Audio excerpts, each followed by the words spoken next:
Oke, selamat malam Pak Made dan rekan-rekan semuanya.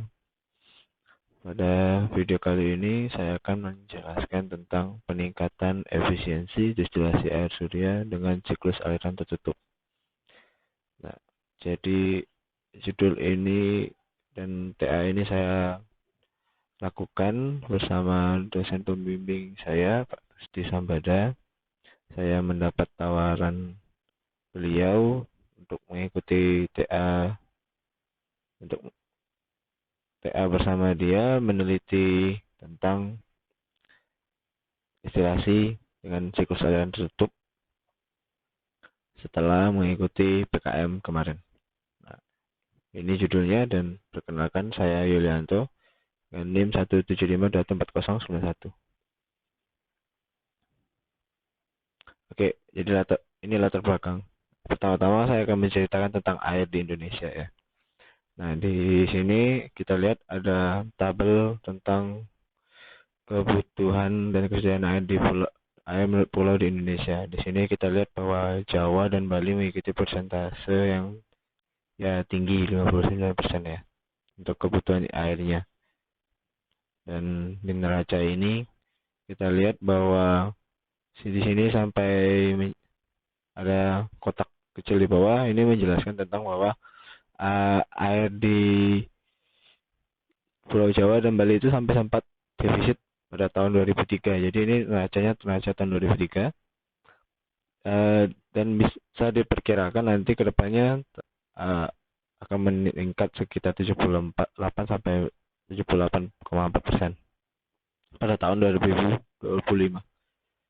Dan jika tidak melakukan pembenahan infrastruktur air nasional, maka defisit ini bisa terjadi khususnya pada daerah kemarau ya nanti. Ini dari sumber yang sudah saya masukkan di sini. Dan kita lihat juga dari kualitas air di Indonesia. Ini kita lihat bahwa yang bahaya ini ada E. coli. E. coli ini yang memiliki hal yang merusak kesehatan tubuh manusia. Nah, ini kalau bisa harusnya kosong ya, nggak boleh ada. Ya, ini hanya intermezzo saja tentang air di Indonesia.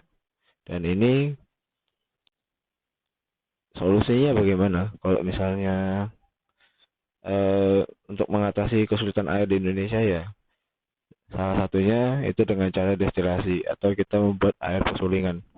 Destilasi merupakan salah satu untuk memperoleh air yang layak, bahkan untuk layak diminum. Nah, ini zaman dulu menggunakan bahan bakar minyak dengan sumbu api ya untuk dibakar air dan terjadi proses penguapan dan pengembunan di sini, lalu bertumpuk airnya di sini dan masuk ke sini. Sama halnya dengan destilasi tenaga surya, tapi ini merupakan model yang modern sekarang ini. Nah, jadi ini menggunakan tenaga matahari ya, untuk tenaga matahari. Terus, nah kerjanya ini masih rendah karena air yang ada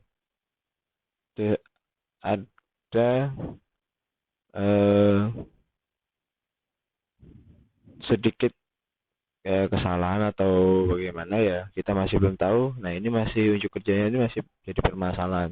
Tapi salah satu cara untuk meningkatkan efisiensinya itu yaitu dengan cara meningkatkan air yang ada di dalam ini. Air masukannya dinaikin suhunya atau air dalam tangki ini bisa ditingkatkan suhunya. Gitu. Itu dapat membantu efisiensinya menjadi meningkat. Nah, identifikasi masalahnya di sini masih banyak wilayah di Indonesia itu masih ya kekurangan air waktu musim kemarau ya. Waktu musim kemarau menjadi sulit air, bahkan orang-orang sampai harus berjalan jauh untuk mendapatkan air. Dan unjuk kerja alat ini masih rendah dan efektifannya juga masih rendah, dan alat destilasi tenaga surya masih belum dapat menghasilkan kualitas air yang aman untuk sebagai ya semoga bisa untuk diminum. Terus sebagai rumusan masalah ini ya saya merumuskan masalah bagaimana efek penggunaan siklus aliran tertutup sederhana pada kenaikan air masukan dan bagaimana efek pemanfaatan energi panas dengan siklus tertutup pada unjuk kerja energi surya, destilasi energi surya, dan bagaimana mutu air atau kualitas ya hasil destilasi terhadap standar kualitas air minum. Nah, ini batasan masalah yang menjadi kendala dan kesulitan ya, halangan lah. Nah, ini perlunya biaya. Jadi kalau untuk mau dapat hasil yang baik dan bagus, mungkin bisa menggunakan material yang kualitasnya tinggi dan baik. Ya, destilasi kan panas ya, gitu. Jadi kita bisa menggunakan material yang tahan panas dan kokoh dan anti karat juga bisa. Dan waktu untuk pengambilan data outdoor itu juga cukup lama di bawah terik matahari ya. Jika kondisi tidak mendung dan mendukung, maka bisa melakukan data. Jika tidak ya hujan, kalau mendung terus nggak dapat data yang baik. Terus kita perlu angin yang kuat dan arah yang pas untuk kaca penutup agar tidak terlalu panas. Ya, hal ini bertujuan agar kaca tersebut tidak terlalu panas sehingga terjadi proses pengembunan yang sempurna. Jadi airnya dapat menumpuk dengan cukup baik dan menempel dengan baik dan mengalir ke saluran penampungan air bersih. Nah, ini sensornya juga yang dimiliki, saya menggunakan sensor yang tipe K ya. Jadi agar tidak error ya. Jadi harus tahan yang suhu tinggi dan dalam pengaliran data ya, harus kuat sensornya. Ya, ini penting ini. Ya, tujuan penelitian ya, meningkatkan temperatur air masukan destilasi dengan siklus aliran tertutup dan meningkatkan unjuk kerja destilasi air surya dengan memanfaatkan siklus air memanfaatkan energi panas dalam siklus aliran tertutup dan menganalisis kualitas mutu air hasil destilasi sebagai air minum. Nah, ini manfaat penelitiannya ya. Jika bagi saya syarat untuk kelulusan di Universitas Sanata Dharma dan mengimplementasikan ilmu energi terbarukan ini menyangkut menghasilkan air bersih dengan energi surya. Bagi masyarakat ya bisa dikembangkan menjadi alat destilasi air energi surya bagi masyarakat ya, bisa dimanfaatkan. Dan ini bagi universitas itu menambah kepustakaan teknologi air energi surya dengan memanfaatkan energi panas dari air limbah ya. Jadi ya sama prinsipnya, ini memanfaatkan air limbah yang telah destilasi dengan menaikkan temperatur air masukan, jadi menggunakan siklus yang tertutup tadi. Ini masuk kategori ini air limbah ini. Nah, dasar teorinya kita tahu ini adalah model destilasi air surya dengan jenis absorber kain ya. Jadi ada kain hitam di belakang di sini. Nah, ini digunakan untuk menghasilkan air yang layak untuk dipakai dari air yang udah terkontaminasi dari air limbah. Dan terus ini keunggulan dari alat ini ya, kalau dengan kain proses penguapannya menjadi cukup baik. Nah, pada alat ini juga dan telah diteliti kekurangannya itu ada kerugian energi panas karena adanya air masukan yang tidak menguap. Nah, jadi ini ada air penampung yang Oke, kita lanjutkan tes. Ya, kita coba lanjutkan lagi. Eh, Tadi ada kerugian ya, kerugian tentang air yang tidak menguap. Nah, ini akan masuk ke air yang ke tangki penampungan ya. Nah, ini coba saya tunjukkan. Nah, ini ada sini ya, berupa di sini. Lalu ini bisa disalurkan ke air tangki masukan dan harus terus berputar mengikuti sirkulasi sampai airnya habis. Gitu.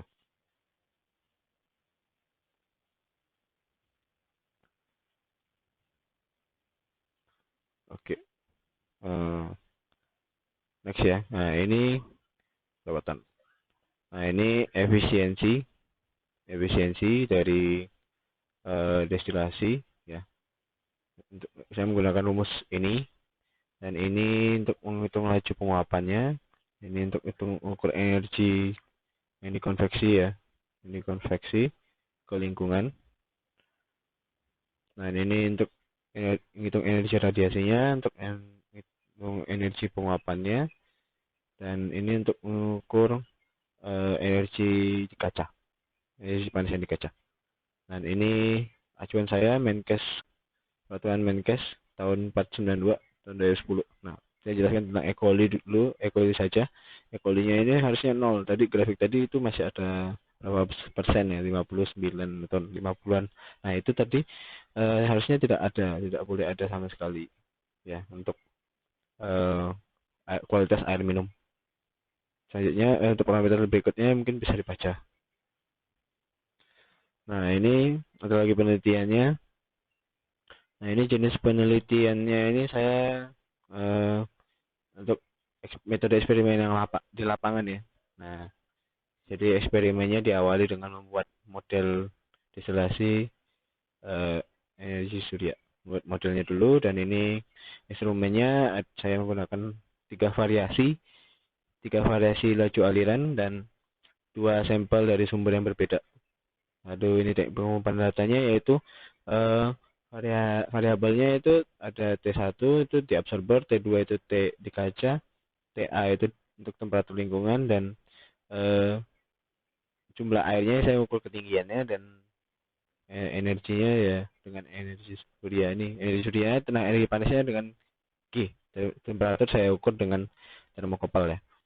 Dan nah ini pengambilan data ini kalau jika mendung bisa lebih dari 3 hari. Jadi variasi